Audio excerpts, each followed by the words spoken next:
네, 오늘은 이렇게 기도하라라는 본론에 해당하는 말씀을 나누려고 합니다. 마태복음 6장 9절에서 10절까지의 말씀입니다. 다 같이 합독합니다. 시작.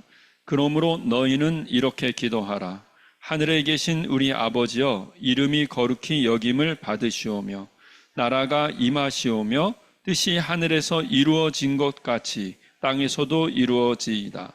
오늘 우리에게 일용할 양식을 주시옵고 우리가 우리에게 죄 지은 자를 사하여 준 것 같이 우리 죄를 사하여 주시옵고 우리를 시험에 들게 하지 마시옵고 다만 악에서 구하시옵소서. 나라와 권세와 영광이 아버지께 영원히 있사옵나이다. 아멘. 할렐루야. 주님 감사합니다. 오늘도 우리에게 말씀하여 주시옵소서. 감사하며 예수님 이름으로 기도합니다. 아멘. 예수께서 가르쳐 주신 주기도문 내용입니다.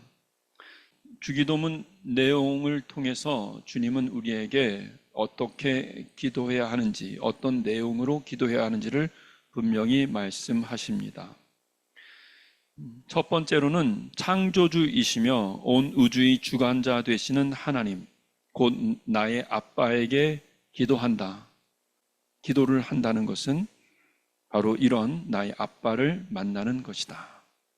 두 번째는 온 우주와 온 인류가 하나님의 이름을 찬양하기 위해 존재하고 나 자신이 사는 목적, 그것도 바로 하나님을 찬양하기 위한 것이다. 내가 사는 목적을 분명히 알고 그 목적을 고백하는 것이 기도다.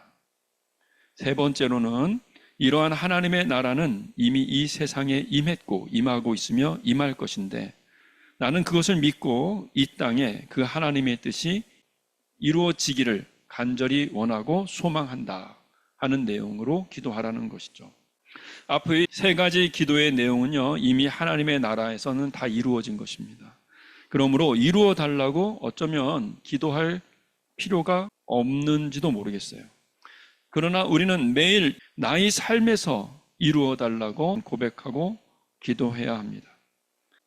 왜냐하면 바로 나의 삶에서 아직 이루어지지 않았기 때문에, 바로 우리의 삶에서 우리에게 주어진 자유의지를 가지고 우리에게 맡겨진 우리의 육체와 우리의 이웃과 사회와 자연과 환경에서 하나님과 예수님과 성령님의 도우심으로, 그 능력으로 그 하늘의 뜻이 이루어지게 해달라고, 바로 누구를 통해서? 우리 자신을 통해서 이루어지게 해달라고 기도해야 하는 것입니다. 따라서 주기도문은 우리를 하나님의 나라에 심는 기도이며, 다시 말하면 하나님의 나라에 우리 자신을 꽂아 넣는 그런 기도인 것입니다. 그리고 이것이 바로 우리의 삶을 하나님의 나라에 심는 것이 바로 어쩌면 우리의 삶입니다. 여기까지가 기도의 서론입니다. 나는 누구에게 기도하는가? 나의 인생의 목적은 무엇인가?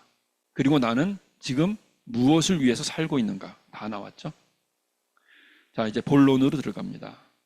11절 말씀을 다 같이 읽어봅시다. 오늘 우리에게 일용할 양식을 주시옵고, 오늘 우리에게 일용할 양식을 주시옵고. 여기서 중요한 것은 도대체 일용할 양식이 무엇인가 하는 것입니다. 예수님은 신앙이 어린 사람을 위해서는 5병이어의 기적을 일으키십니다. 혹은 7,000명을 먹이시기도 합니다. 작은 음식으로. 신앙이 어린 사람들 앞에서는 그렇게 하면서 먹는 것을 해결하시는 그 모습을 보여주십니다. 그러나 제자들을 향해서는 육적인 양식을 위해서 말씀하신 적이 없어요. 한 번은 바리새인들의 누룩을 주의하라 라고 말씀하셨죠. 그랬더니 제자들이 혹시 우리가 음식을 준비하지 못한 것 때문에 예수님 말씀하시나? 이렇게 한쪽에서 웅성거리니까 예수님이 답답해 하십니다. 어찌 너희들은 아직도 내 마음을 모르냐? 5,000명을 먹이고 7,000명을 먹인 것을 너희가 보지 않았느냐? 내가 하는 말이 사람이 먹고 마시는 것에 대한 얘기가 아님을 왜 모르느냐? 영적인 것에 대한, 영적인 영향력에 대한 말씀이었던 것입니다. 사마리아 우물가에서 예수님은 나는 너희가 모르는 양식이 있다 이러면서 영에 속하는 양식이 실제 양식과 같이 실제적임을 예수님은 그렇게 말씀하십니다. 심지어는 육체의 양식에 대해서는 구하지 말라 이렇게 말씀하십니다. 여러분이 예수님이 제자 수준이 되었다면 육의 양식에 대해서는 구하지 마십시오. 다시 한번 말씀드립니다. 여러분이 예수님의 제자가 되었다면 이제는 육에 속하는 양식에 대해서는 구하지 마십시오. 왜냐하면 육의 양식을 구할 때 여러분은 육에 속한 것에 대한 걱정과 근심 혹은 육에 속하는 것에 대한 어떤 기대감, 어떤 만족감 이런 것에 사로잡혀서 영적인 것을 잃어버리고 혹은 하나님 앞에 내가 지금 기도하고 있다는 사실을 잃어버리게 됩니다. 예수께서 우리에게 일용할 양식을 달라고 기도하라 하신 이 말씀은 당연히 영에 속한 양식을 생각하라는 말씀입니다. 예수님은 우리에게 주시는 영의 양식을 일용할 양식이라고 표현하셨습니다. 왜 그럴까요? 왜냐하면 만나처럼 매일 하루치의 양식이 주어지는 것이기 때문에 그렇습니다. 만나처럼 매일 하루치의 그 양식이 여러분에게 주어지는 것이 영의 양식입니다. 여러분의 신앙생활에서 어제의 순종, 어제의 능력 체험, 어제의 승리는 그렇게 중요하지는 않습니다. 물론 어제의 경험을 통해서 오늘 내가 더 간절하고 오늘 이 순간, 오늘 이 현재를 더 간절하게 살아간다면 그것은 필요하죠. 그러나 어제의 것이 여러분에게 만족이 돼서 오늘 이 순간에 여러분의 간절함을 잃어버리게 한다면 그것은 아무 의미가 없습니다. 신앙은요, 항상 오늘 간절하게 주님께 구하고 오늘 간절하게 듣고 오늘 순종하는 것이 중요합니다. 그러므로 예배는 매일 드리는 것입니다. 매일. 우리는 매일 예배를 드리고 매일 주의 말씀을 받아 순종함으로 영의 양식을 받아 먹습니다. 예배에서 가장 중요한 것은 형식이 아닙니다.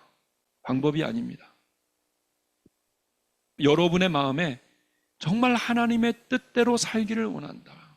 오늘 하루 정말 하나님의 뜻대로 순종하기를 원하는 그 간절한 마음, 그것을 주님께 올려드리고 그리고 하나님께서 여러분의 허락하신 말씀이나 여러 도구를 통해서 하나님의 말씀을 듣는 것, 그리고 오늘 내가 어떻게 살아야겠구나 그걸 깨닫는 것, 성령의 격려를 능력을 받아서 실제로 오늘 삶을 사는 중에 순종하는 것, 이것이 중요합니다. 간절하게 구하고 듣고 그리고 생활하는 것, 이것이 바로 우리의 삶입니다. 일반적으로 영의 양식은요, 오늘 나에게 맡겨진 나의 역할을 어떻게 잘할 것인가 하는 내용입니다. 남편으로서 혹은 아내로서, 아버지로서 혹은 아들로서, 선생으로서 혹은 목사로서, 사원으로서 등등 하나님께서 오늘 나에게 맡겨주신 그 역할을 어떻게 하면 하나님의 뜻대로 잘할 수 있을까?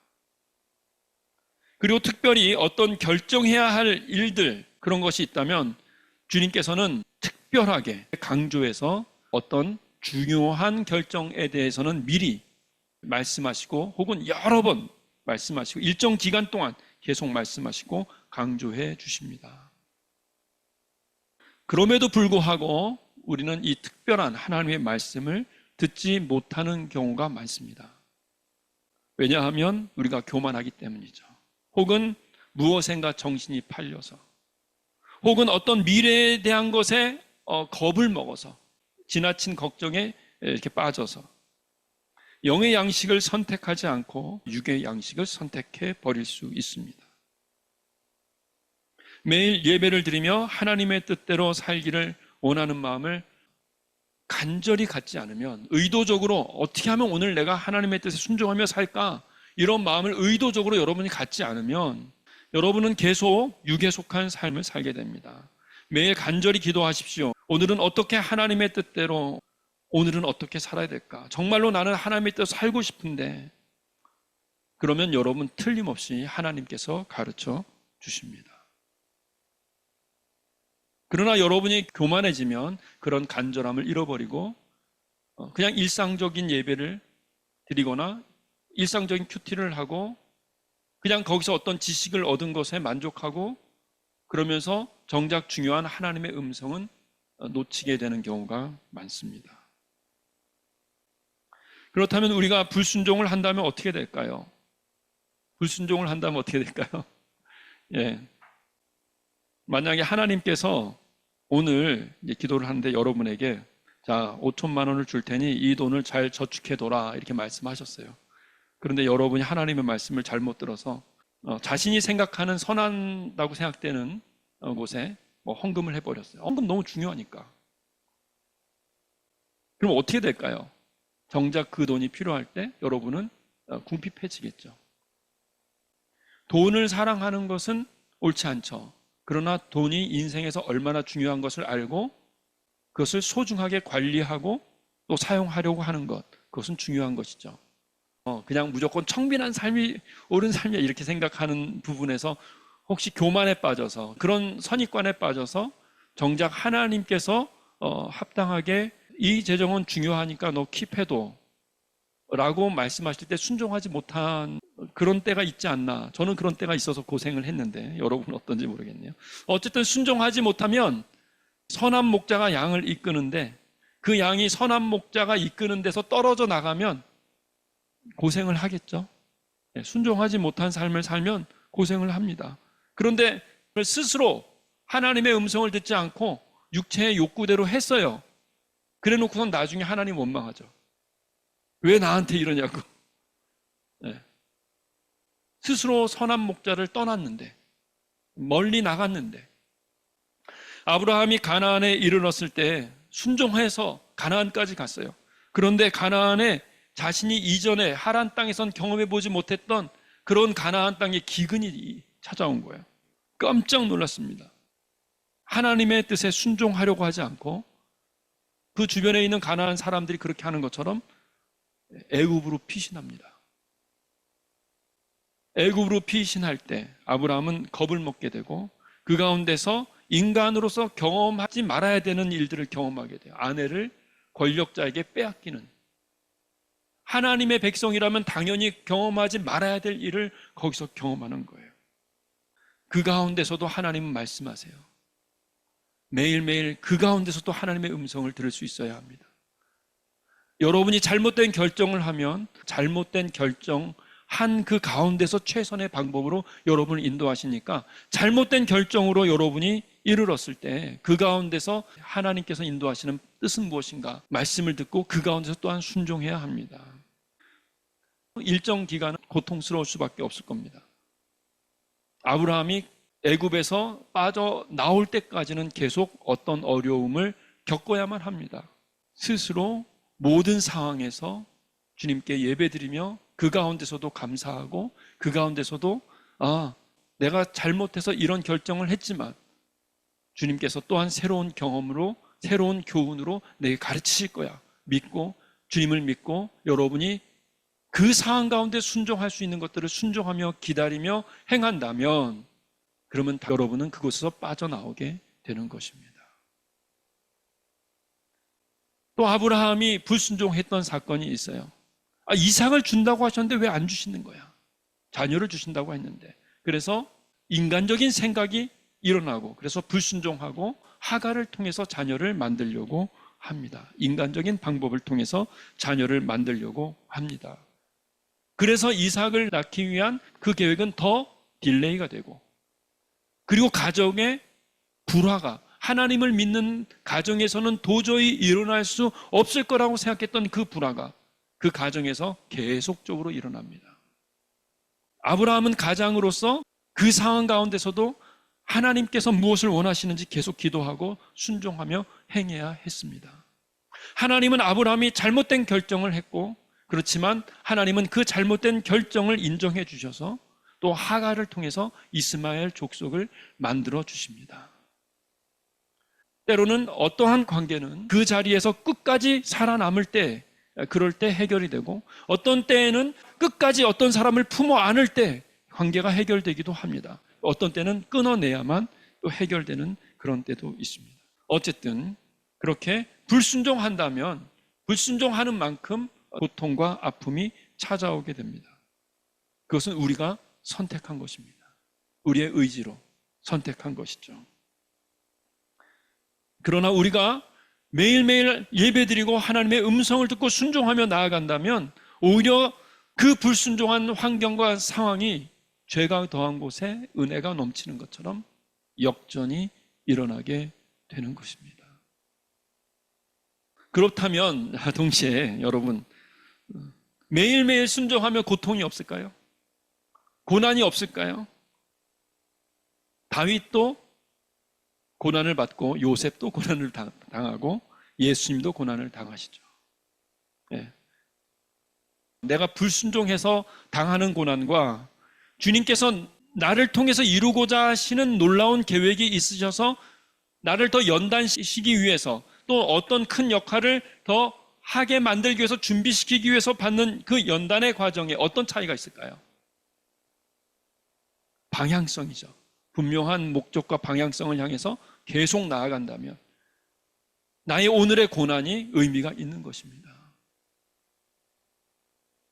내가 교만해서 내가 하나님을 믿지 못해서 어려움에 빠졌고 잘못된 결정을 해서 불순종해서 어려움에 빠졌을 때는 방향이 보이지 않아요. 도대체 내가 뭐 하는 거지? 때로는 교회를 세웠는데 하나님의 뜻대로 내가 사업을 했는데 방향을 잃어버렸어요. 첫 단추를 잘못 채운 거죠. 하나님께서 해결해 주실 때까지 때를 기다리며 하루하루 순종하며 나아갈 때 때가 옵니다. 해소할 수 있는 때가. 그때까지는 견딜 필요가 있는 거죠. 그러므로 우리는 매일매일 어떠한 환경과 상황에 있다 할지라도 혹시 이전에 내가 잘못해서 잘못된 상황 가운데 지금 있다 할지라도 매일매일 예배 드리십시오. 그리고 그 예배의 목적은 주님께 내가 더 순종하고 싶은 산제사 드리고 싶은 그 심정으로 어떻게 오늘 순종할 것인가? 어떻게 오늘 주님의 뜻대로 살 것인가?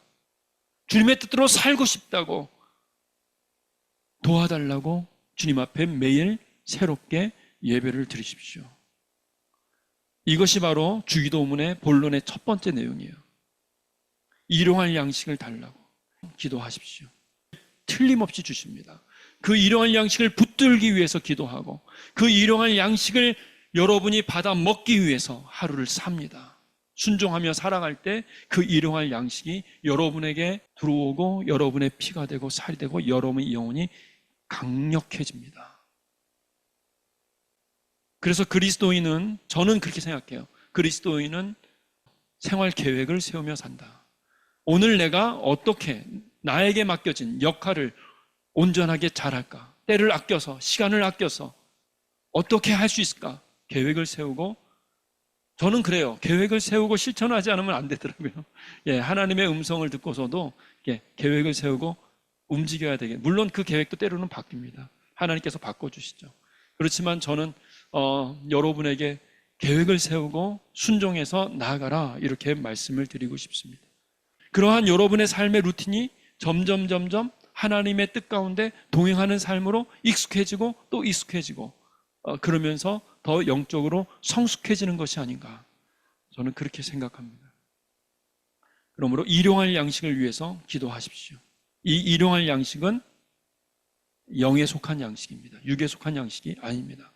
매일 이 영에 속한 양식을 받아 먹으며 더 강건해지고 더 주님의 제자로 더 강인해지고 주님의 비전과 뜻을 이루는 여러분과 저희들 간절히 바랍니다. 기도하시겠습니다. 할렐루야. 하나님 아버지, 그렇습니다. 우리가 하나님께서 다스리는 이 천하 만국 가운데서 우리에게 맡겨주신 이 연약한 육체와 우리에게 맡겨주신 우리의 이웃과 이 환경 가운데서 하나님의 뜻을 이루며 하나님의 뜻을 우리의 이 삶 가운데 나타내며 하나님의 나라를 이 땅 가운데 나타나며 주님의 그 평강과 평화를 나타내며 우리가 살 수 있기를 간절히 원합니다. 주님께서 우리의 삶 가운데 말씀하시는 그 말씀에 순종해서 오늘 우리가 살아가기를 원합니다. 그의 영의 양식을 먹으며 우리가 그 영의 양식으로 더 강인해지며 더 새로워지며 그렇게 살아가기를 간절히 원합니다. 주님 역사하시며 인도하여 주시옵소서. 감사하며 예수 이름으로 기도합니다. 아멘.